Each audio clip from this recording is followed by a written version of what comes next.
Shalom, selamat pagi saudaraku yang dikasihi oleh Tuhan. Puji nama Tuhan, pagi hari ini kita kembali merenungkan satu bagian firman Tuhan dengan judul Jaga hati, jaga lidah, dan hiduplah dalam hikmat Allah. Terambil dari kitab Yakobus pasal yang ketiga. Dalam Yakobus 3 banyak berbicara tentang pentingnya menjaga lidah kita. Meskipun lidah adalah suatu anggota kecil dari tubuh, namun ia dapat memegahkan perkara-perkara yang besar. Sama seperti api yang kecil, namun dapat membakar hutan yang besar. Demikianlah halnya dengan lidah kita.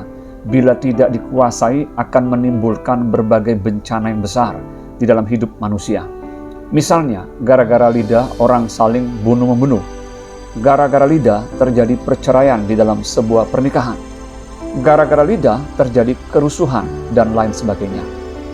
Dalam Amsal 25 ayat 11 dikatakan demikian. Perkataan yang diucapkan tepat pada waktunya adalah seperti buah apel, emas di pinggan perak. Efesus 4:29 juga mengajarkan hal yang sama tentang hal tersebut yang berbunyi demikian. Janganlah ada perkataan kotor keluar dari mulutmu, tetapi pakailah perkataan yang baik untuk membangun di mana perlu, supaya mereka yang mendengarnya beroleh kasih karunia.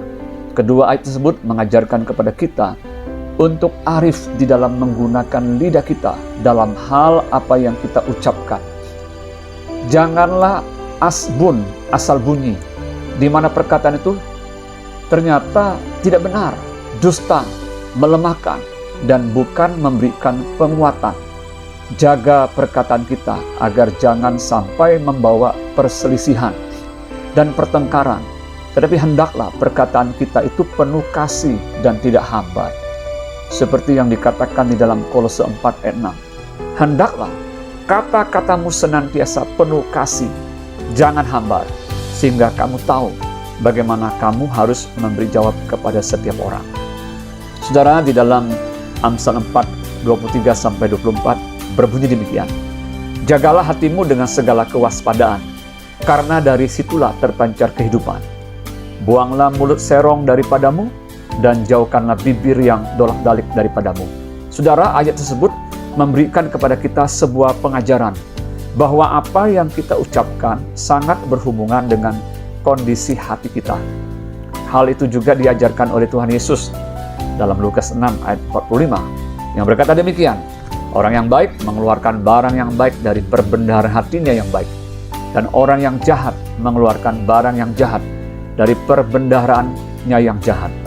Karena yang diucapkan mulutnya meluap dari hatinya. Kita harus menjaga hati kita dengan segala kewaspadaan. Jangan biarkan hati kita menjadi pahit dan diisi dengan hal-hal yang tidak baik. Bila hati kita diisi dengan hal yang tidak baik, maka yang akan dikeluarkan juga tidak baik. Isilah hati kita dengan firman Tuhan, maka pastilah ia akan mengeluarkan benih-benih yang baik dan bukan benih-benih yang tidak baik, seperti perkataan yang kasar, perkataan yang tidak jujur, perkataan yang meremehkan dan merendahkan orang lain, dan lain sebagainya. Menarik sekali, di akhir Yakobus 3 itu dalam ayat 13-18, kita diajarkan oleh firman Tuhan ini untuk hidup di dalam hikmat yang dari atas dan bukan dari dunia ini. Hikmat dari atas dikatakan pertama-tama murni, jadi tidak ada dusta. Selanjutnya pendamai, bukan membawa perpecahan. Peramah, bukan perkataan yang kasar. Penurut, bukan suka memberontak. Penuh belas kasihan, bukan penuh kebencian. Dan buah-buah yang baik, bukan buah-buah yang jahat. Tidak memihak, tetapi adil dan objektif tentunya. Dan tidak munafik, tetapi apa adanya. Sebaliknya, hikmat dunia penuh dengan perasaan iri hati, mementingkan diri sendiri, memegahkan diri, dan penuh dengan dusta. Saudara, melalui firman Tuhan hari ini, mari kita mau belajar untuk menjaga hati kita dan lidah kita, serta hiduplah di dalam hikmat Allah. Mari kita mengintrospeksi diri kita, apakah kita sudah benar di dalam menggunakan lidah kita? Apakah kita sudah mengisi hati kita dengan firman Tuhan dan hal-hal yang baik? Apakah masih ada cara hidup dunia menguasai hati dan perkataan kita? Bila kita masih sulit menguasai lidah kita, mari minta pengampunan Tuhan dan kekuatan dari Tuhan untuk dapat berubah. Percayalah, bila hati dan pikiran kita dikuasai oleh hikmat Allah, maka segala apa yang kita keluarkan dari dalam diri kita adalah hal-hal yang baik. Izinkan firman Tuhan dan Roh Kudus yang terus memperbarui kita dari hari ke hari. Selamat pagi, selamat hari Minggu, selamat beribadah. Tuhan Yesus memberkati. Shalom.